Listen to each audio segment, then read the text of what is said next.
Well, Ryan, Yes, Peter. what do you think of the interview? That was awesome. Absolutely love the conversation with old Lord BLT. Yeah, Mr. Brad Thomas, we have on. Yeah.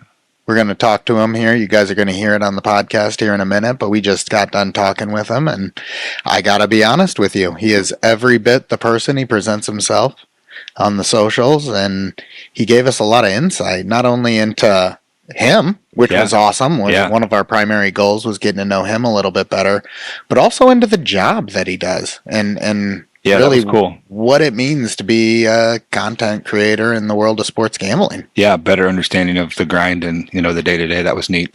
Loved the college football angles he dropped towards the back there too. I'm obviously an absolute terrible college football gambler, so I'll try to capitalize on those angles. So yeah, loved the conversation. Loved having him on. And I was most excited about a lot of the stuff he was talking around with golf. So yeah, for the audience's sake, he covered a lot on college football, on soccer, and on golf. And as a golf aficionado myself, it was great to hear from an expert on the topic. Yeah, very cool. Yeah, awesome. Well, I hope you guys enjoyed the show. Yeah, chime in, everybody. Have a great rest of your week. We'll talk again soon. We can't lose. No, we can't lose. Enjoy it while it lasts. Gambling gods, fickle bunch. Oh yeah, so easily affected. We have a shooter and a good one coming out for a new point. Get your bets down, ladies and gentlemen. He's a rolling point is 9, place 9, 9 a winner. Got a hot hand. Place your bets, ladies and gentlemen. They bet on absolutely anything. Don't make them prove it. This is really gross. It tells you how addicted I am to sports, but You're tuned in to Gambling with Good Juju. Welcome in, everybody, to Gambling with Good Juju. I'm your host, Peter. With me today, as always, is Ryan. And Kurt's not able to join us today. He's studying for a big test coming up for his work, and we're thinking of him. And shout out to Curtis this week. Is he going to get certified as a professional sports handicapper? He's getting certified as something. I don't know exactly what it is, but good. It's good for him for work. So we're looking out for him and handling things this week on this end.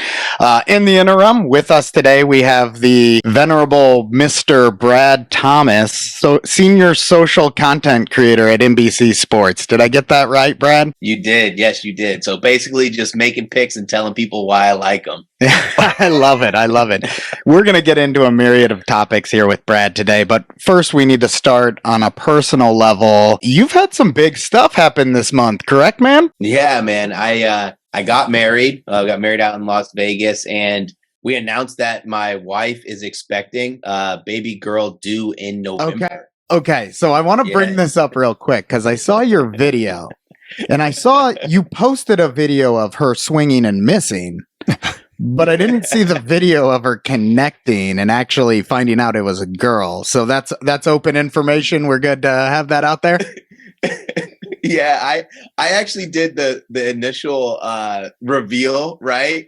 And I got some extra golf balls so she can do it. She's not a golfer, but she likes golf. So I was like, you just go. And then I just thought that clip was just so good. I was like, we're just going to leave it at that. So I was like, yeah, congratulations. I'm still not sure if it's a boy or a girl, but I'm glad to have that clarity.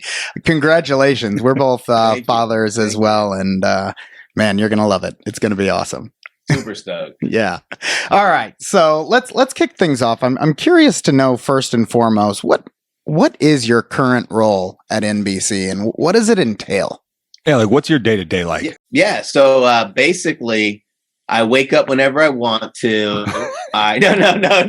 If my bosses hear that, don't let them hear that. No. So basically I wake up, I start my day off by checking any news that might have happened when I fell asleep the night before. It's just impossible to watch every single game. So what I'll do if I fall asleep and there was a big game, especially during football season, I'll go and rewatch what I didn't watch, what I didn't hit. Then I'll go and I'll just read news. I read news for a little bit. And then I'll decide, what am I doing this day? Every day, I try to make some bit of content, whether that is social, I do a guest appearance, I do TikTok, I write an article. Because at the end of the day, I'm only going to be able to expand the brand of NBC and expand the brand of Brad Thomas by making content. But typically on Mondays, I only do one show. I don't try to do any more content than that because, as you guys know, the hardest thing in this industry, if you want to be successful, is golf. It's getting the knowledge, getting the research done. So Mondays is primarily research. I'll do one show during the day, maybe one guest appearance if someone needs me. I'll write articles about Tuesday, Wednesday, Thursday. Friday is grind. Friday is like you get ready for the weekend. During football season, Friday is probably my busiest day because I don't know if you guys know this, but I host the NBC Sports college football betting show. So Fridays, I'm hammering out all my research and or traveling to whatever football game I'll be at. So I normally do that Fridays. And then Saturday, wake up about, I say 7, get breakfast or go to the gym, depending on if I'm like actually going to the game, then I'll like to do the gym first. That way I can go party all day and feel guilt-free. But then we do our show. It's about an hour long. And then I try to book it to whatever stadium or campus I'm going to. Wake up in the morning, another show for NFL. But NFL, luckily, is one of those things where the information's so readily available to you. Right. I don't have to grind it out Saturday. I don't have to grind it out Friday. I'm consuming NFL information all the time because we have injury reports. We don't really have injury reports in college football. So that's pretty much what I do every day. I wake up, consume sports, consume news, build models, and then create content. Wow. So I know you cover PGA, you cover college football, you cover soccer. Within soccer, are there specific specialties you cover, or how's that work? Yeah. So for soccer, for NBC, I cover exclusively EPL, international, which means like if there's going to be like Euro 2020, I'll do Champions League. And I do like for fun cover all the other leagues, at least the big 5, Portugal, Belgium, a little bit of Finland, Norway. Most of like the fun leagues, I guess I would call it. So the big 5 that everyone knows, and then the ones that are fun to bet on. So that's pretty much what I cover for soccer. I sometimes try to dabble into others if like it's, I don't know, a slow week in EPL, and I do like, maybe I'll say I'll do a hit for BetMGM, then I'll probably put like some La Liga in there or some Bundesliga, but primarily EPL. And then for personal use is pretty much all the fun leagues. So is there soccer on like year round? There is. Right now, this is probably the toughest time though. Like for me, like I'm not a huge baseball bettor. Yeah. And I love betting on sports. Like for me, it's not necessarily like betting and like winning. Obviously I want to win or like feeling that risk. It's about the studying and then watching your studies come to fruition and you know what's going to happen. Right now, it's a tough time of the year because we have U21 international. We have like leagues like Finnish League, Norway. So it's very slim pickings. You guys know, like, since they're on a different time zone than us, but I'm like knee deep in studying early in the morning. I during the regular season of soccer, I could put soccer on and watch it or have it playing in the background. Now I just have music going and it's not the same. Like I want to kind of fall asleep sometimes. It's like sometimes you're looking at like strokes gained data over the last, like you've gone back in the last 5 tournaments for one singular player. You're looking up like the smallest little details. Sometimes early in the morning, it's kind of tough.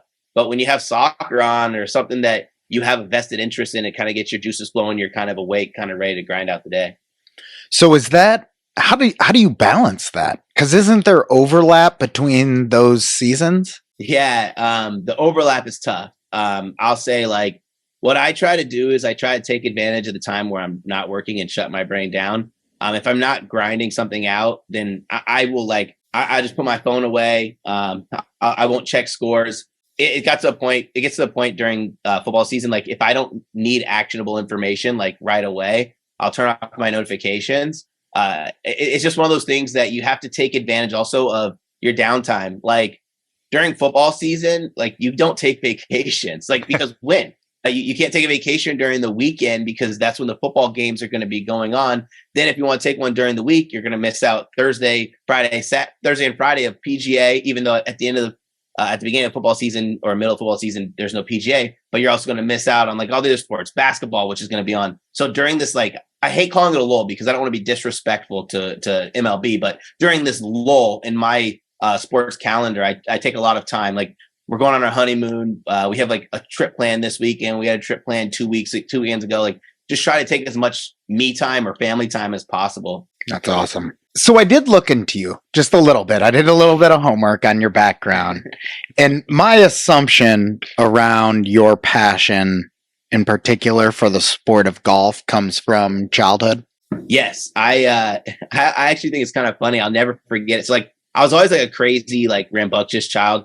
I did a lot of combat sports. I was in like karate, and I ended up doing Krav Maga a little bit later. But my parents one day just came in and they were like, "Do you want to try out golf?" I was probably like 5 or 6, and it's funny. I remember it because one of those memories that you have of like the older people in your life, like like the ones who are like, I'm 5, they're like 10 or 11. Those ones that we look up to, like some of my mom's friends' children were starting to get into golf, and like they were playing in tournaments. So I just remember like hearing about, how well they did in their tournaments. So I ended up taking up golf. I joined the Orlando Minority Youth Golf Association, the OMYGA, which was pretty sweet. It made golf affordable. It made golf accessible. So I was able to play golf every weekend and also get trained on when I got a little bit older. I trained more, but like as a kid, we only trained on the weekends. But as I got older, like 10, 11, I was able to train Monday, Tuesday, Wednesday, Saturday, Sunday, and it not be, super expensive.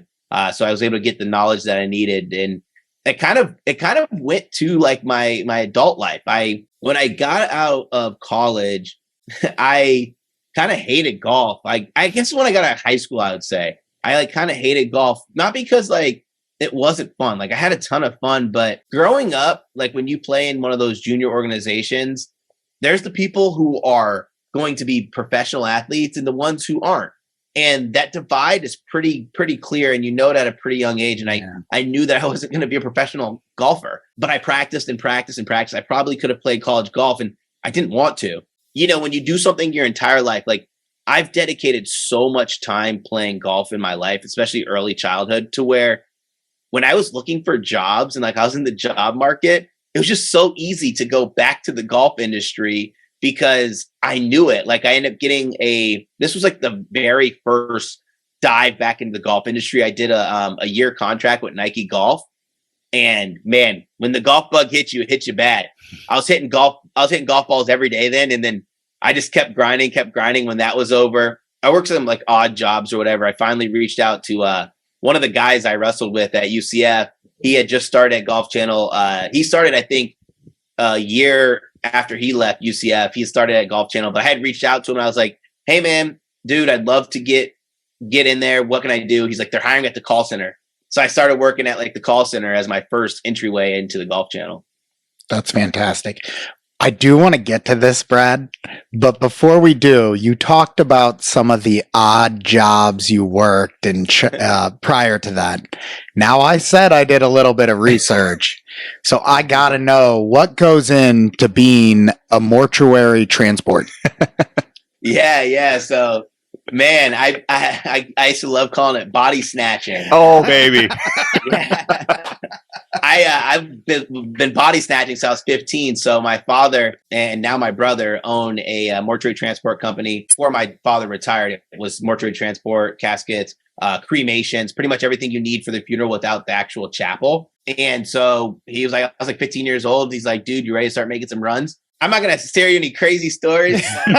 My very first experience was wild. And I was a wild kid growing up. So I was like all for it. So like basically what would happen when I was able to get my license, I would be on call. So I had my own work vehicle. I'd get a call.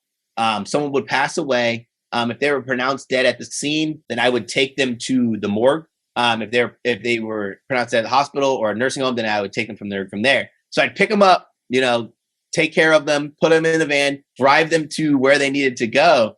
And that was really fun. It got really fun while I was in college too, because I was at UCF. Like I'd leave wrestling practice and then I'd have my own little swag wag. I called it a little more swag wag. My college roommate sometimes would have to help me. I'd be like, "Dude, I can't carry this person by myself. Come help me out." It was a good talking point. I tried to pursue being a funeral director, and ultimately, I'll consider myself a nice guy, but I'm not super empathetic. Right. I feel like people's problems are their problems, and I feel for them, but I can't. It's hard for me to dive in it when I was in school to be a funeral director, do the embalming and everything, I'll never forget this. One day, I just finished at like UCF. I'd moved back with my parents. And so like I was like on call and my dad wakes me up. He's like, yo, hey, we got to go to a family. So basically what happens when you're done, like preparing them to go into the van, you want to talk to the family. First, they have to sign like some paperwork. Then if they're going to do like services with us, we have to sign contracts, talk about money. Me, I was the kind of person, if you call me at 4 a.m., I'm going to be at your house by 4:15. I'm going to be leaving by 4:45. My dad is the kind, and God bless his heart, the nicest like man ever. He will sit there as long as you need for you to be the person to talk to you about your loved one. Yeah. So one day it was 4:00 in the morning. He woke me up dead tired. Like I'm still in kind of like that college party phase too. So I probably went out that night, and we get to the house, I prepare. I like did most of the heavy lifting. He was really good at talking to the family. So I prepare the body so they can see the final viewing, and they do that. They start crying. I put the body in the van and I'm looking at him and I'm like, all right, let's go.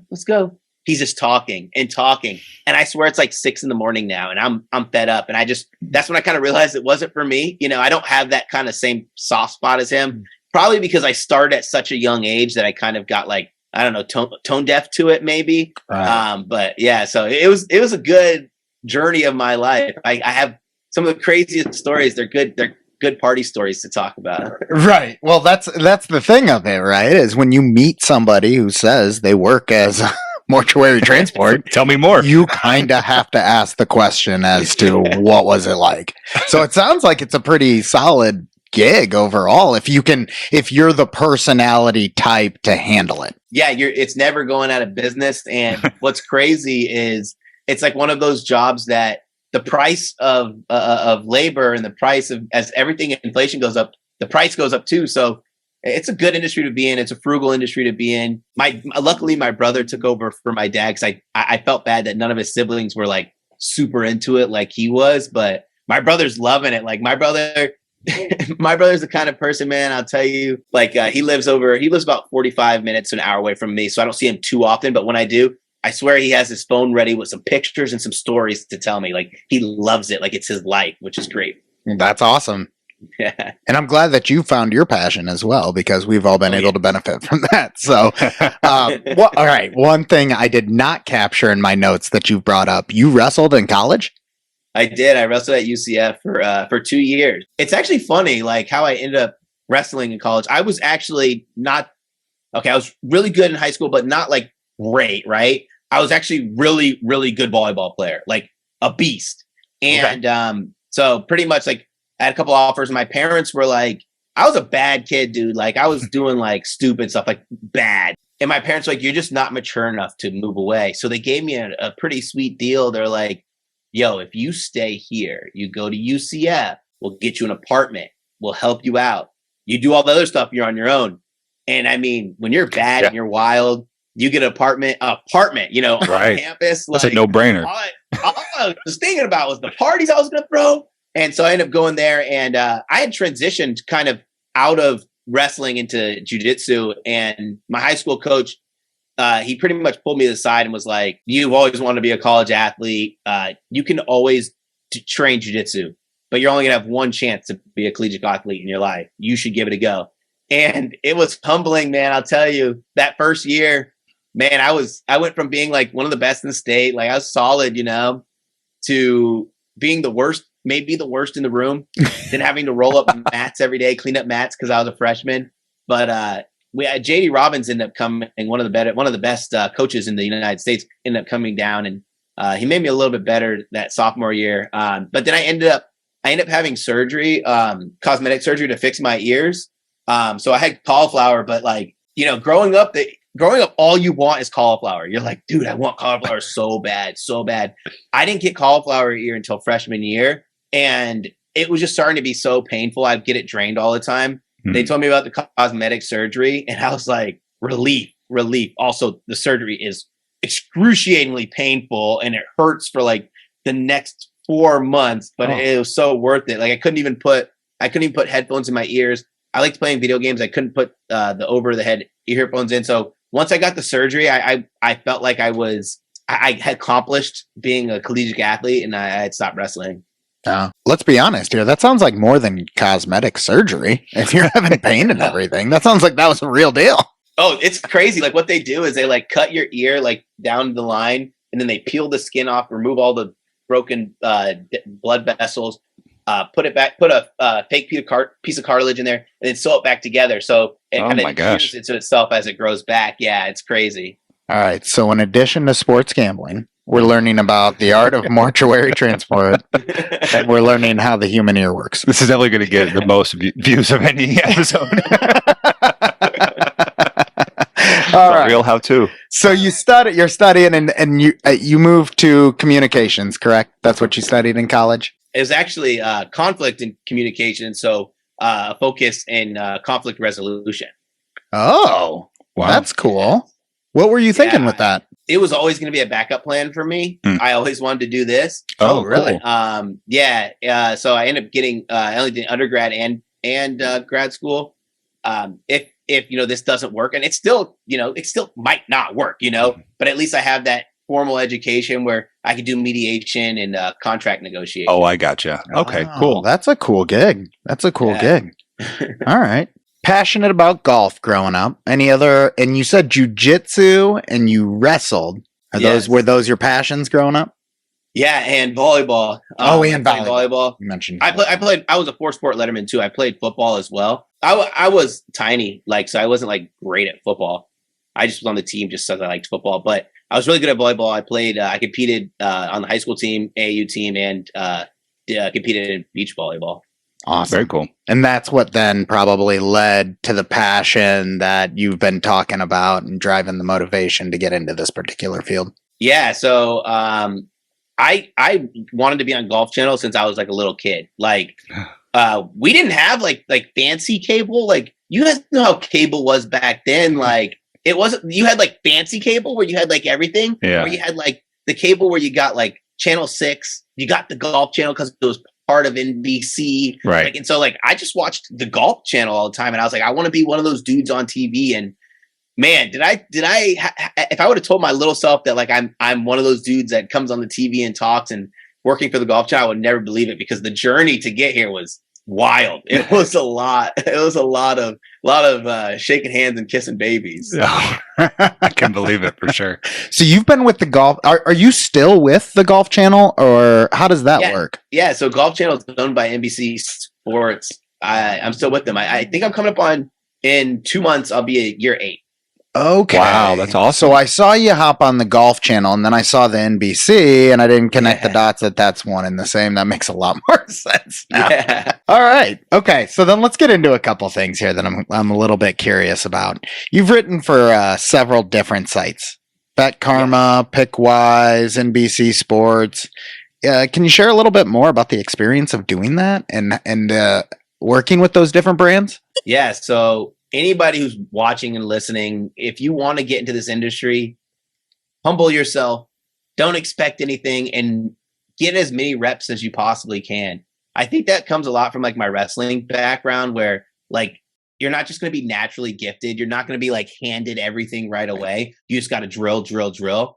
Well, when I started out, I wanted to start writing for these companies. The first company I ever wrote anything for was CBS Sports. And I actually had a guy, I can't even tell you how I met him, but he was like, "Hey, would you want to be featured on CBS Sports?" Me and my coworkers had started a podcast, but I don't know how he found us, man. We probably had 20 listeners back then. And I wrote, and it was awful, guys. It was terrible, in comparison now, but the article was terrible. I sent it to everyone, and I was like, hire me. No one hired me. I ended up having one of mine is the fantasy draft Maverick. He's one of the fantasy insiders. Connect me with Bet Karma. And it's these guys will help you out. So then I started writing for Bet Karma, started writing for Pickwise, and ultimately I wrote with these guys. It's one of those things where you learn to kind of create your craft or own in your craft, but different ways. You take a little bit of something good from every company and kind of build it to make your own personality. But it's totally necessary. Like there are very few people who just get that break of just going from maybe journalism school to straight to on air, or just apply at a company and start working. You're going to hear those stories of a lot of guys who did it. So I'm grateful for it. I do hate that how many articles I wrote after traveling for work, getting back to my hotel, writing articles, but it was so worth it. Along with that, were you writing those articles then for Bet Karma and Pickwise while you were working another job with Golf Channel? Is that how that was working for you? Yeah, I was writing all those articles while having a full-time job. Even like when I was with NBC, I still did the same thing. And I ended up writing for NBC while holding another job. So I was doing extra work until I got my opportunity to do what I do now. My favorite aspect, this is kind of going to be selfish, but when I thought I knew a lot about sports when I was doing this kind of like part-time, I cannot even like explain the amount of knowledge I get to soak up as my job. Like learning more about sport, getting better, getting smarter. It's like, it feels like I'm playing like hooky every single day. It's my favorite thing. Is just, I watch so many, like I watch film, I read so many articles, I listen to so many podcasts. It's literally like I'm not going to work. Sometimes I like am in my PJs, I turn on my LED lights and put on my blanket and just like consume sports media all day. That's awesome. That is actually. Now I'm really jealous. Okay, so let's bring it back down a little then. What's your least favorite aspect of what you do? It's a grind. Yeah. It's a grind. Like I work, like people think I don't work. Like I work and consume sports probably 15 hours a day, just because like people say like professional gamblers don't watch the sport that they handicap, right? They think of a number and then they turn it off. I'm a content creator. I'm a host of shows. I'm a guest on shows. I have to consume it or I'm going to be clueless. And then, you know, when you're kind of where I'm at, where I'm still trying to kind of make a name for myself, I have shows that are all types of hours. Like I do the Las Vegas morning show every Wednesday. So like it's tiring, but it's so worth it. It's so worth it. Yeah. What then would you say takes up the most part of your time that maybe like we don't even see? Like what are you doing in the background? You know what I'm saying? Research takes up the most amount of time. Like, you know, if I make a video, like if I make a TikTok, it'll take like 4 hours, maybe 6 hours, right? That's just to make it, edit it, to record it, to write the script. But that we're not talking about any of the content like that I had to research. Right. Like it's funny because like I do a daily show every day, and you know the topics change every day. So when I'm done with my job, I'm done researching whatever I'm writing about, then I start thinking about the next day of the daily show. So it's just a lot of research. It never stops. Never, ever. Yeah. And that's before you even get to consuming all the content you have to consume and everything else that goes along with it. Yeah. So your work weeks are more like 80 hours instead of 40 hours. Yeah, they're a lot. But like, what's cool about it, like, you know, I couldn't imagine how they had to do it before. Like we had so much technology. Right. I have 3 TVs in the family room, and I'll bring my laptop out. It's sometimes like if, you know, we're doing like a date night but I have to get like some assignments done. Sometimes like on the way to date night, I'll listen to what I need to listen to. Or I'll just like put one ear in, like while we're sitting down doing movie nights. Like my wife's super cool about it. Like she gets it. Like I'm trying to chase this passion. That's awesome. That's awesome. And that's awesome to have support support system. Yeah, right. Absolutely. I think I kind of gave her like an ultimatum, like our first date. I told her, because I thought I'd be pretty transparent. Like, I told her, I was like, listen, first, I gamble on sports every single day, just about. I'm not addicted, and I love sports more than anything in this world. I told her, I'll like, if you ever need me, like, if you need to come before sports, yes, I'll make you a priority, but you have to realize that I'm chasing my dream. So like, sports is going to be my whole life. And it worked out. Our first date, we went did karaoke. We went to a brewery, and then we ended up at the casino. So I think she got the full experience right there. The trifecta. Yeah. The brewery, the karaoke, and the casino. That's like my perfect date, bud. Yeah, it was amazing. Like she doesn't even gamble too, which is crazy. Like she just sat on my lap and watched. It was that's fantastic. That is. So you said, cheaper. yeah, for sure. Shout out our wives Yeah, as shout well, out our who are wives. also awesome. They're also They, keepers, they yeah. listen to this, Brett. They are also awesome. They also don't like to gamble, but Let's go. do like to sing karaoke. They do like karaoke. Absolutely. All right, so you do bet on sports every day, would you say? Yeah, and this time of year, I'll probably keep like maybe 3 units in my main gambling account because like Yeah. I'll just lose it on baseball. But like it's fun.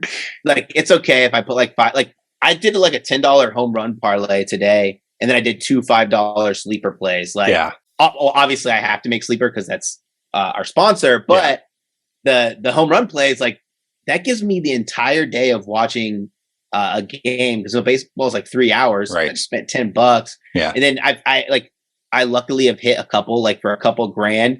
Oh, So like wow. I'm just like pinching off those. I don't know crap about baseball. That's awesome. I just listen to people and then look at these Excel spreadsheets and just kind of pick and choose what looks good based on the colors. That's fantastic. That is fantastic. I've heard you say you go travel to college football stadiums for work. I've seen you going to golf tournaments for work. I see you showing up and popping up and traveling to all these different places. What's your best or favorite experience you've had so far in this role? Oh man. So I didn't share this. I don't share this often. But I also am a football scout. I don't know if we're supposed to share it like publicly. Oh, interesting. So I don't do it like super crazy, but so like I do a lot of football scouting during for college football. So I'll give you one of my favorite experiences. So this is year 4 for me of football scouting. And so every year we talk about what are the best campuses to go to, what are the best, like we just share our stories, right? And 2 years ago, someone told me, yo, you need to go to Wake Forest. Go to a Wake Forest game. Trust me. And so I went to this past football season. I went to Wake Forest versus Clemson. And of course, they made it a 12 o'clock game. And for anybody who's unfamiliar with Winston-Salem, none of the hotels are close to campus. None of them. So I have my show that ends at 12. So I finished my show. I was already dressed to go. So I finished my show. Luckily, my wife was like, it's okay. Like she had everything ready in the car. We get to campus. I don't even know how to get into the press box because everyone's gone because now it's like 12:15. Press has been there for like an hour. Right. They send someone down to come get me who is super sweet. And then like we're in the press box and that same person, I guess they were like kind of like the runner, like who made sure everyone was okay. They said, hey, come with me. So I was like, okay, where are we going? Like, well, we're going to go introduce you to the president of Wake Forest. So we go into the president's suite and I meet the president, like we're rubbing elbows. Like these are like, you're not supposed to talk about who's in the president's suite, but these are some really important people in this suite. And so I was like, stoked right then. Like I thought that was like, I thought I had made it like, right. Yeah. No, they go, now we're going to introduce you to the AD. So when we get to the AD suite, the AD is actually down on the field working out some business deals. The AD's wife says, come on in. Me and the other guy I'm scouting with, we go into the AD suite and we spend the whole first half in the AD suite, eating their food. We're not drinking their alcohol because you're not supposed to drink on the job, but you know, we're having fun. Right. I'm just like, this day just keeps getting better. And my favorite, but like selfishly, my favorite part about scouting or even doing work for NBC at football games is being on the field. So, but I always wait because like in the beginning of the games, you have like the people who aren't really into the game on the field, if that makes sense. Like maybe family and friends who got invited. So I don't want to get in the way of their experience. Like I don't want to get in the way of them taking pictures because I'm not going to be looking. I'm going to be staring straight at the game. I might be looking at coaches' huddles. So I wait till the end of the game. Well, I get on the field and the college football trophy is being brought out. So I'm standing right in front of the college football trophy. I'm like, this day just can't get any better. Well, the game goes to overtime. Dude, I knew this was a good game. I was like, Wake Forest, Clemson. I remember something here. I get to watch the game on the sideline. Like I'm standing by the pylon. Like the videos on my phone, there's me standing at the pylon. You could see me on TV when they're doing when one of the Clemson players catches a touchdown coming to the left side end zone. That's me standing right there on the pylon. Like that's how close I am. Oh, it was so epic. And what was all like to wrap everything up, you know, like it was cool talking to the AD and like talk to him after the game. But Winston-Salem's such a small, like quaint town. Yeah. we went out. We asked for a food recommendation from the AD, and it was a bar, restaurant. Like all the Clemson players were there, and so like we were literally like just sitting there eating with them. Like it was pretty sweet. That's fantastic. That sounds like fun. All right, that wins. Yeah, that wins. That wins as a best experience. That's fantastic. Everyone tells me TCU is great, so like I'm trying to go to TCU this year. I have a couple that I have circled on my calendar. Awesome. All right. If you don't mind, I'd like to get a few questions in on some of these sports specific things that you cover, and then we'll let you get going. But first of all, college football. First of all, one, do you have a team? Is it anyone? I mean, UCF, now they're going to the Big 12, so that's probably your team, right? Yeah, I have 3 teams. UCF, because I'm an alum. West Virginia, because I'm an alum. Sure. And the University of Alabama. It's literally in our blood. I can't wait to raise my daughter and have her saying Roll Tide before she can say anything else in her life. I did know that you were an Alabama fan. You've made that very public, haven't you? That's fantastic. What are your favorite? Yes. What are your favorite college football markets to attack? Oh man, college football market's favorite is receiving yards unders. Okay. I just think that the public hears a big name and they're like, oh my God, this guy. Like, so last year I played Jackson Smith and Jigba receiving under, not because I thought it was a bad number, but the public drove his number up like 300 and 400 yards higher than it opened. So much happens like in a season where an under is just going to like sound so good. Yeah. He luckily barely played and I cashed it without sweating. But in a game, like unless you have a guy who's getting targeted like 15 times, 12 times, or they're a big play monster, like you're going to get guys who are like 2 and 3 on the depth chart, but they got all this preseason buzz they're going to have them at like 85 yards, 80 yards. And so you attack the under. Right. My next favorite, I'll do 2A and 2B because we'll talk about one that's profitable. One that's profitable. We'll talk about one that will give you the greatest sweat of your life. Okay. I'm in. Quarterback throwing unders in bad weather. I don't understand how markets don't adjust to this. Like they'll have Blake Shapen playing in 40-mile-per-hour wind at 250 passing yards. How is that going to happen? And you know that every college in the Big 12 is playing in Tornado Alley. So they're going to have those games where it's like 40-mile-per-hour wind. You just bet those under. Those are super profitable. And then 2B is quarterback rushing overs. They're the biggest sweat ever because just like Caleb Williams in the Rose Bowl, he cashed in the first like 20 minutes of the game and then ended up losing because he took like 80 yards a sack in the second half. They're fun, but man, you better hope your quarterback knows how to get out of sacks. So at the beginning of the season, they're going to be gravy. Like you're going to get Garrett Schrader. Just watch game 1. Garrett Schrader is going to open up for like 25 rushing yards, and of course they're going to probably play a pen. Write that down. They're going to probably play some nobody, so he's not going to get sacked. He's going to rush for 50 yards in the first half. Well, then you have games like Caleb Williams in the Rose Bowl where his rushing total is going to be 35 yards. He's going to cash it in the first quarter. He's going to take 80 yards of sacks throughout the game and end up losing. Oh my God. So there's sweat. It's a sweat. You got to be really strategic with it. Really strategic. All right. Well, I like all 3 of those bets. So we'll go down that path. I don't love betting on college football. I don't feel like I know enough about it, but I will try to poke around in these specific markets with you, bud. Yeah. Well, you said that's really interesting. Like you said that you don't like betting college football because you don't know enough about it, right? Now think of how the sports traders feel when they have NFL dominating them. Right. And then they have 150 games that they have to think about for college football. They are not thinking about who is the third wide receiver on the depth chart. Or my favorite thing in college football is the ceremonial start. Like the senior gets the start, but doesn't play the rest of the game. They don't know that. Like they're not digging that deep. So you can catch a lot of unders that way too. Oh, interesting. Yeah, that's fantastic. Yeah, we took advantage of that last year. Yeah, we had a guy. We had a guy that said something about a guy, and then like everybody screamed at FanDuel for 2 weeks.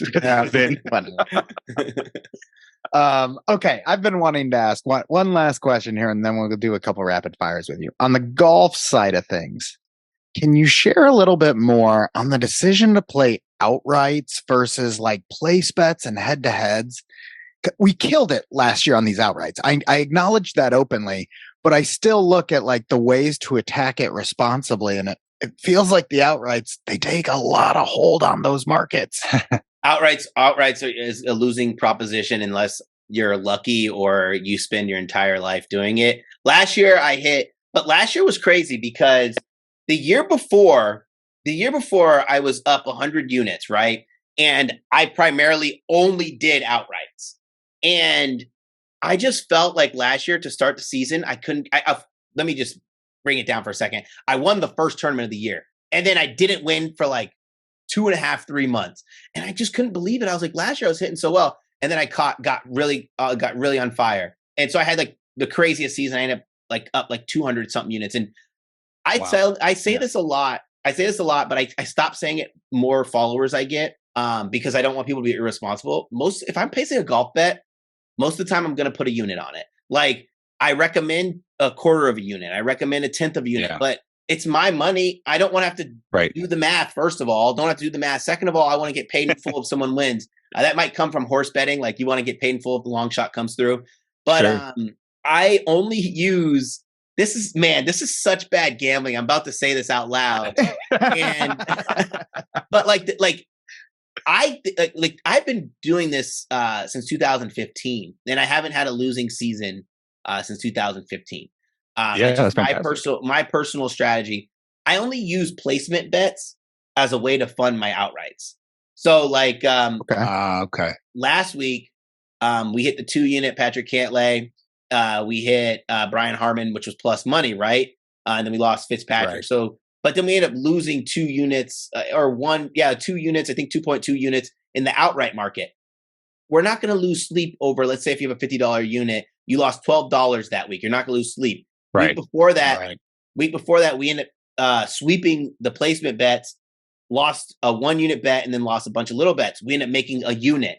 But I didn't care about making the unit because I want to save that unit for the next week. The week before that, we hit all the placement bets. Great.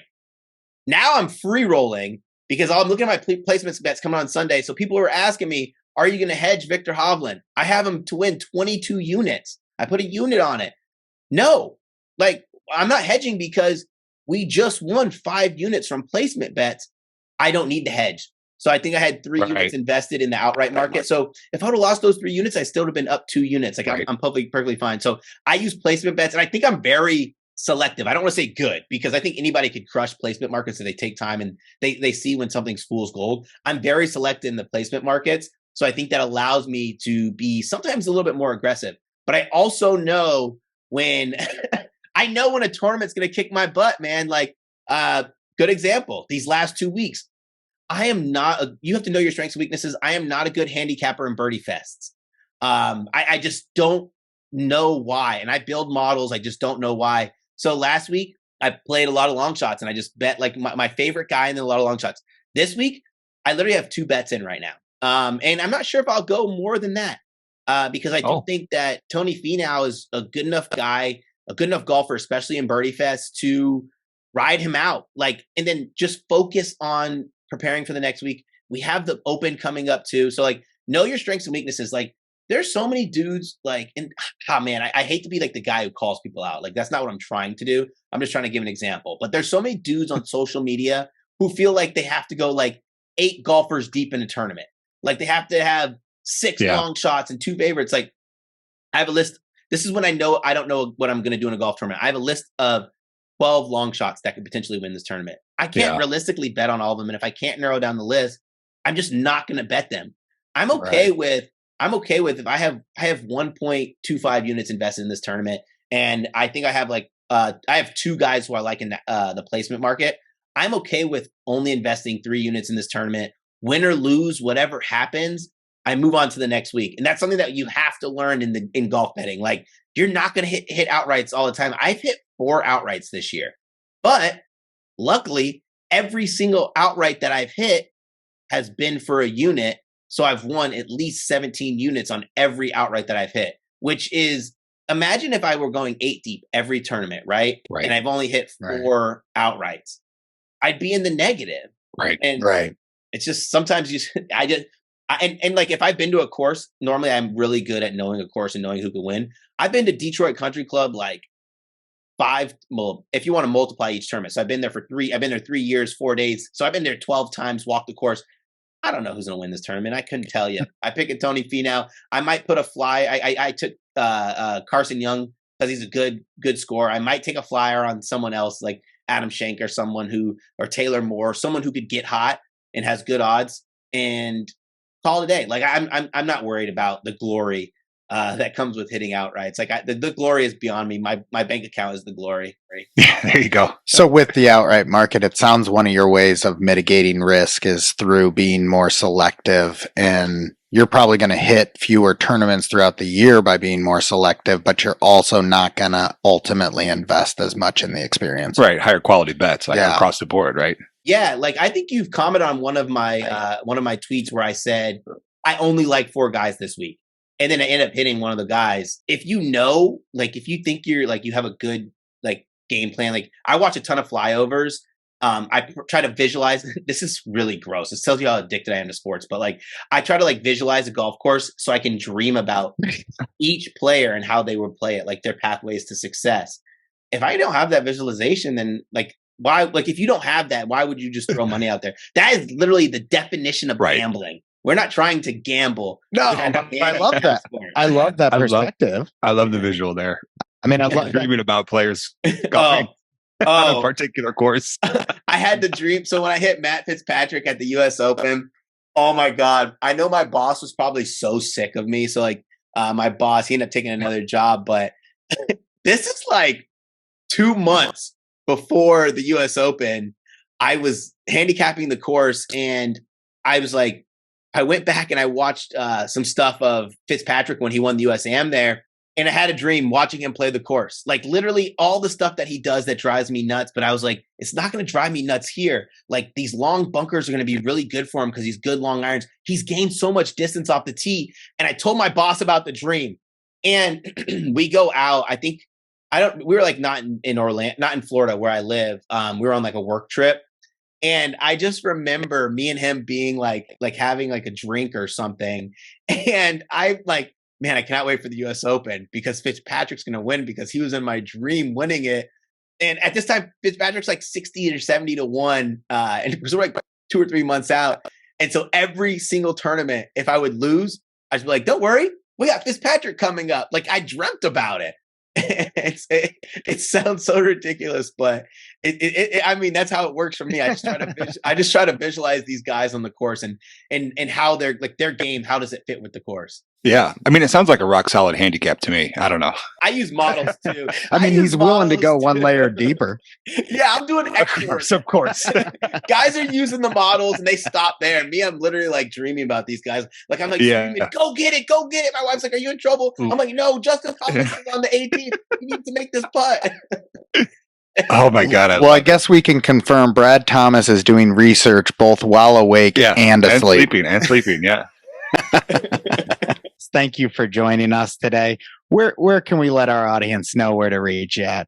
Yeah, go follow me at Mr. Brad Thomas on Twitter. And then my work's on NBCsports.com. Just go to the betting section.